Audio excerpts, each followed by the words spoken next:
ঘাস এবং গাছপালায় ভর্তি, আর সেগুলো গরু খাচ্ছে। গরু তো শাক পাতা খেয়েই বড় হয়, এবং সেগুলো খেয়ে হৃষ্টপুষ্ট হচ্ছে, আর তারপর তার যে দুধটা বেরোচ্ছে সেটা এত ভালো, যে দইটা এত ভালো, মানে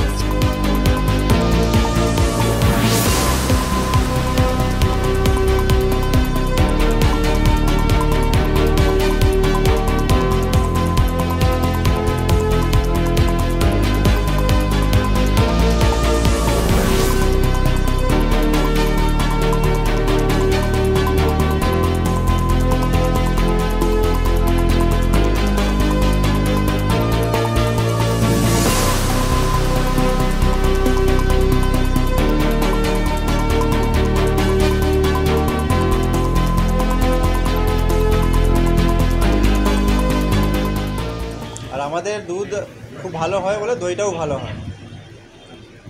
আমাদের কিছু দেওয়া হয় না, এমনি দুধ আর চিনি, ওইতে টেস্ট হয়। আর দইটা অনেকক্ষণ ধরে ফুটাতে হয়, লাল করতে হয়। মোটামুটি 40 কেজি দুধে মোটামুটি 25 কিলো দই হয়, ওই জন্য টেস্টটা আরও ভালো হয়। মানে তিনি তো বলেছেন যে সিঙ্গুরের দইটা পৃথিবী বিখ্যাত করবেন, আপনারা কীভাবে দেখছেন? এমনিতে তো এটা বিখ্যাত আছেই অনেক দিন ধরেই, 60 বছরের উপরে হয়ে গেল। আগে থেকে আরও ভালো হচ্ছে এখন। মানে রচনা বন্দ্যোপাধ্যায় পড়ার পরে কি সিঙ্গুরের দইয়ের ব্যবসা বিক্রি বেড়েছে? না, সেটা নয়, এটা আগে থেকেই ছিল।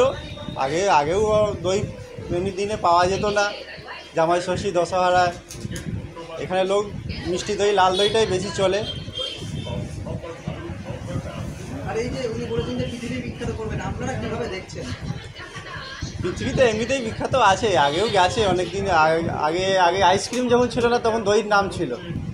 আইসক্রিম হয়ে একটু দই কমে গেছিল, আবার দই লোক খাচ্ছে এখন। আগে বিয়েবাড়ি হলেই দই হতো, এখন সেটা হয় না, আইসক্রিম হয়। কিন্তু এমনি লোক দই খায়, এই লাল দই।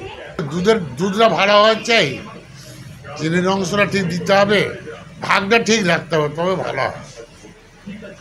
নাহলে বিশেষত্ব কী রয়েছে এই দইয়ের? দইয়ের বিশেষত্ব দুধটা খাঁটি একদম হওয়া চাই। দুধটা খাঁটি না হলে ভালো হবে না। আপনারা এই যে দই যে তৈরি করেন, কীভাবে তৈরি করেন যে মানুষের এত ভালো লাগে? ভালো লাগে ওই যে একটা দুধ সকালবেলা এলো 8টার সময়, 8টার সময় চাপানো রইল, সেই দুধে বেলা 2টো পর্যন্ত জাল হবে, ফুটে লাল হবে, তারপরে দই হবে। যেখানে 50 কেজি দুধ আছে সেখানে দই হবে আপনার 28 কেজি, যার জন্যে এত ভালো হয়। হ্যাঁ, ক্ষীরের মতো হয়ে যাচ্ছে, তবে এত টেস্টফুল হয়। হ্যাঁ, সেগুলো বলতে আমাদের দোকানে এইরকম হয়, তো পরেরটা কাজ হয় বলতে পারবো না, কারণ আমাদের কাউন্টার সেল প্রচুর আছে আদর্শর, যার জন্য আমাদের প্রোডাকশন অনেক বেশি দিতে হয়। হ্যাঁ, দইয়ের সেল বেড়েছে। আমাদের খেতে ভালো লাগে, অন্য জায়গার থেকে আমাদের খেতে ভালো লাগে। স্বাদে ভালো।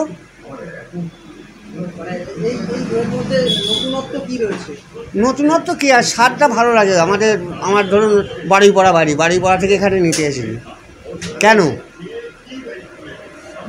স্বাদ ভালো বলেই তো দিদি। শুধু কি স্বাদ না, এর সঙ্গে আরো কিছু রয়েছে? আরো শুধু কি স্বাদ না, আরো অন্যান্য, মানে কোন দইটা বেশি পছন্দ? না, আমরা নিলে মিষ্টি দইটাই বেশি নিই। এর দোকানের দই যারা খেয়ে গেছেন তারা সুনাম করেছে। এমনকি মোহনবাগান ক্লাবের তখন joint general secretary Anjan Kumar Mitra, উনি তারকেশ্বর যাওয়ার পথে এখানে দাঁড় করিয়ে এই দই নিয়েছিলেন। তারপরে উনি বলেছিলেন যে সিঙ্গুরের সত্যনারায়ণ মিষ্টান্ন ভাণ্ডারের দই আমাদের এত ভালো লেগেছে, এত সুন্দর দই আমাদের সচরাচর কলকাতাতেও হয়নি, কেজি ঘোষ বা কেজি ভীমনা। অতএব এই দোকান সুনামের সঙ্গে, সব জিনিসেরই সুনামের সঙ্গে প্রতিষ্ঠা আর সুনামের সঙ্গে চলছে দোকান। অতএব এর কোনো খারাপ কোনো রিমার্ক নেই। অতএব এই দোকান খুবই প্রতিষ্ঠার দোকান। মানে সিঙ্গুরের দই কেন বিখ্যাত? সিঙ্গুরের দই বিখ্যাত হচ্ছে, সিঙ্গুরের দই মানে কারিগর ভালো, তার জন্যই দইয়ের এত কারিগর ভালো, তার জন্যই বিখ্যাত।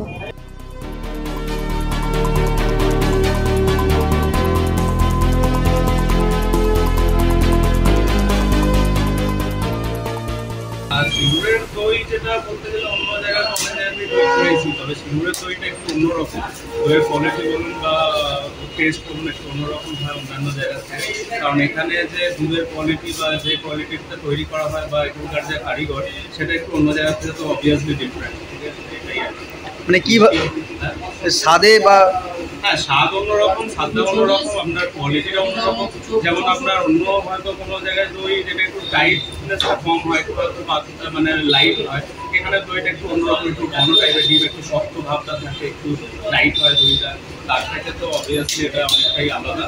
এবং হ্যাঁ, টেস্টটা অন্যান্য যে সমস্ত দই বাংলায় পাওয়া যায় তার মধ্যে তো একটু আলাদাই আছে, তার জন্য নিশ্চয়ই এটা পঞ্চমী ধরনের একটা বিষয়।